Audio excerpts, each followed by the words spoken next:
The way you think about fear and the thinking process that happens with fear and anxiety and worry will turn a molehill into a mountain. It will be that rocking chair that keeps rocking and never ever gets you anywhere. The peace of God will guard, like an army does guard, your heart, the seatbed of your emotions, in your mind, your thoughts, in Him. There's a whole process of peace that he talks about, which is so strong here, which kind of leads us to the next process, which is called the cognizant process. The cognizant process. So whatever you think is true or noble or right or pure or lovely or admirable, excellent or praiseworthy, think about these things.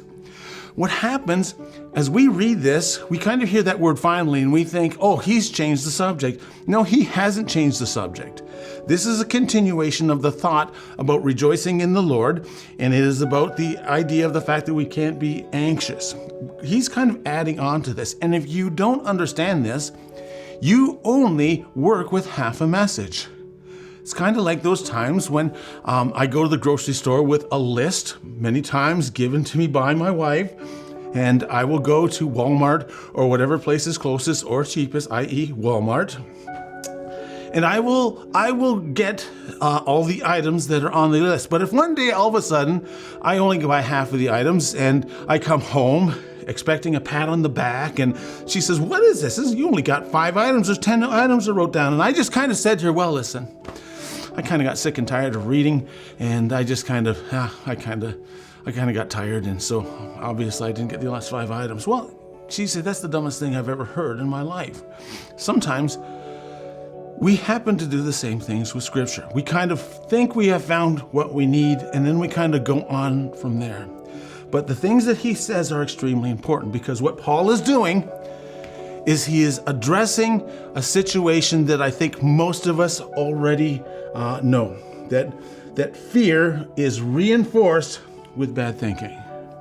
Like fear is the incubation tank of pessimism. The way you think will either throw water or it will throw gasoline on your fear.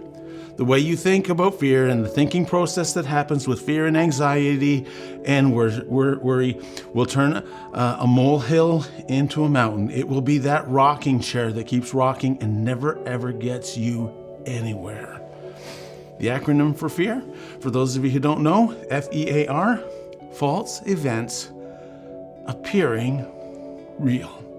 And so thinking has a part. In order to conquer your fear, you need to conquer your thinking.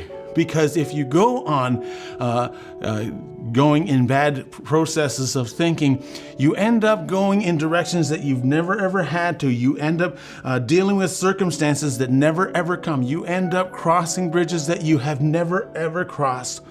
I've heard it said this way: fearful thinking is a proof that you can run a marathon without even getting out of your chair. Isn't that true?